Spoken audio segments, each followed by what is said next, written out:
Thank you for joining us today, and we're going to talk about tea. Here is my audience via Zoom. All right.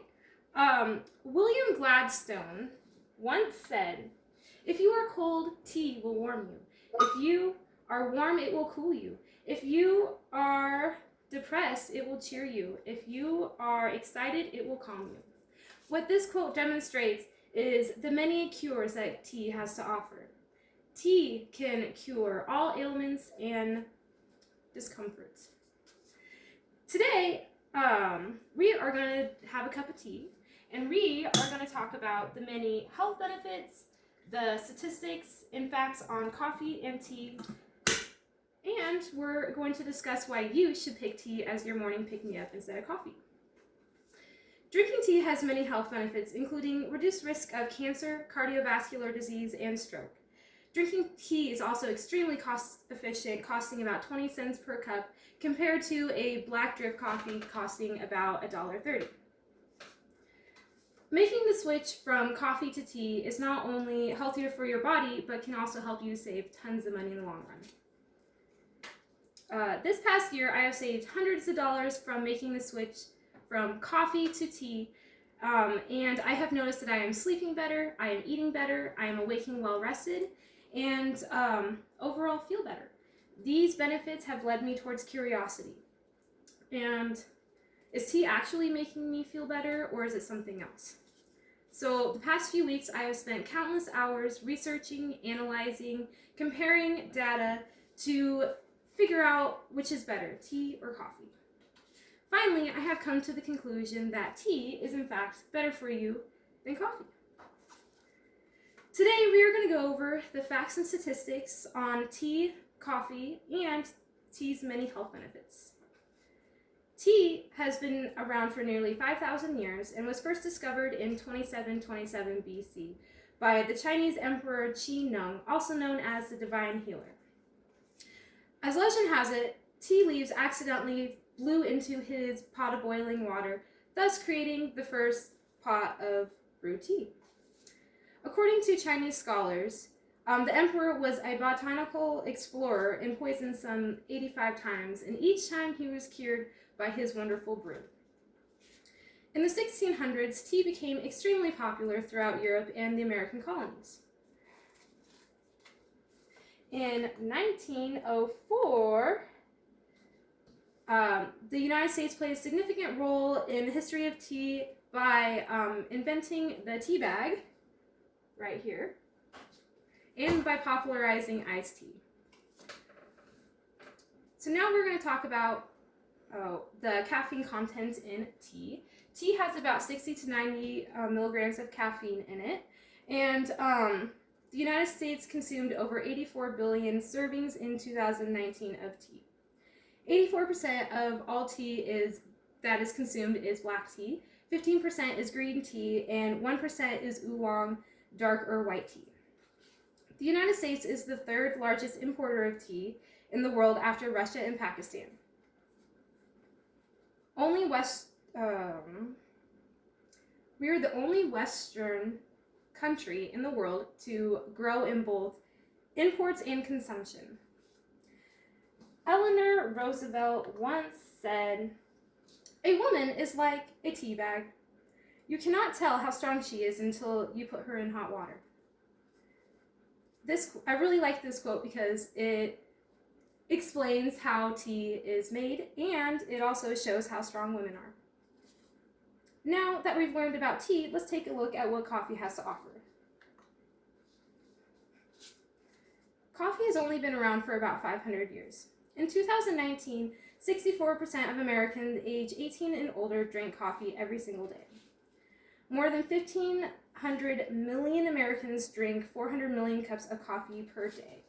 And I have a picture here that shows just kind of what that looks like. It says 50 billion cups of coffee per year. And yeah, so as you can see, America is very dependent on coffee. Drinking coffee also has many health benefits that should be acknowledged. Coffee offers protection against certain types of cancers, type 2 diabetes, stroke, and heart disease. Coffee is also a diuretic, meaning that the consumer releases fluid as a reaction from the quick and intense effects that coffee has on the body. Drinking tea disrupts a natural sleep cycle and can cause a slight dependency on it. Coffee also tends to attract tobacco smokers, which in turn can cause lung cancer and other problems. Some negative effects tend to emerge when the consumer is drinking excessive amounts of coffee. As I mentioned earlier, tea was first known as a medicinal beverage. A public health nutritionist named Dr. Carrie Ruxton states, drinking tea is actually healthier than drinking water.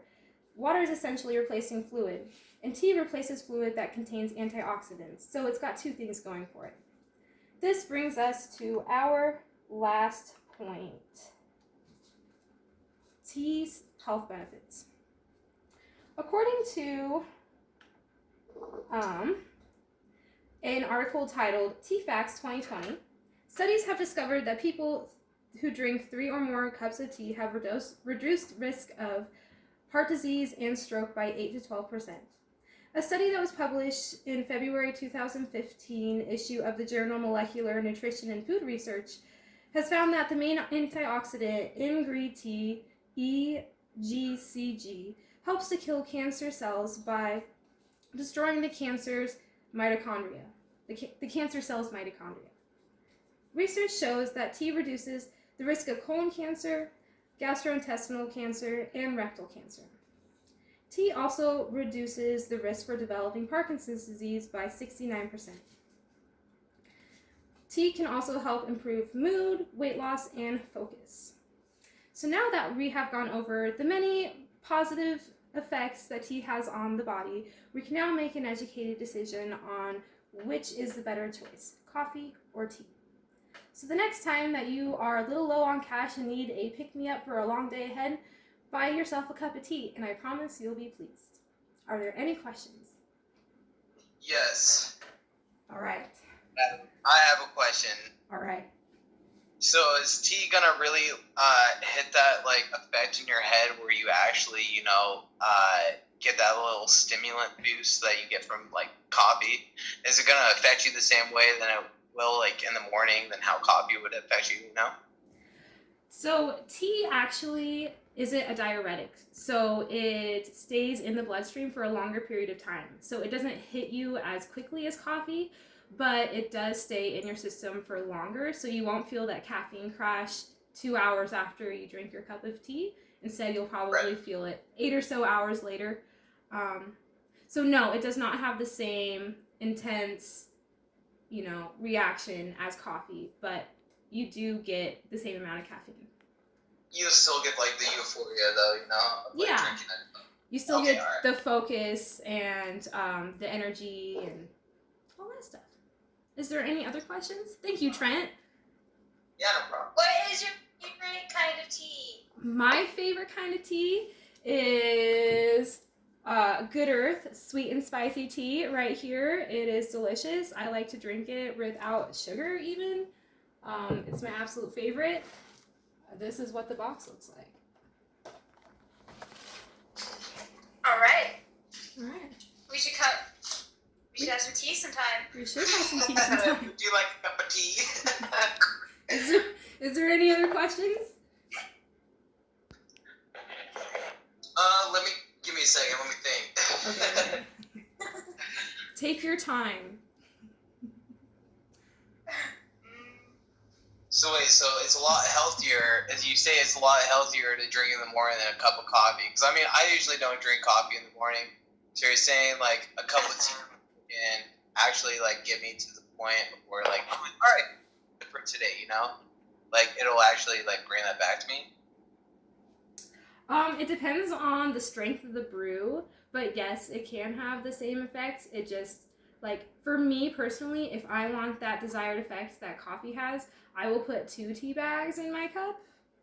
And let me tell you what, it's quicker, it's faster, and it keeps you going for longer. So that's my personal experience on that. All Alright.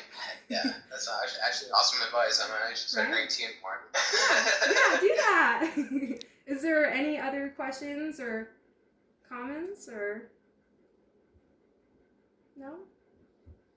All right. I don't know. Okay, well, thank you guys so much for joining me through Zoom to be a part of my speech, and I really appreciate all your guys' time. I feel like we should give a round of applause for her, but Thanks, guys. All right.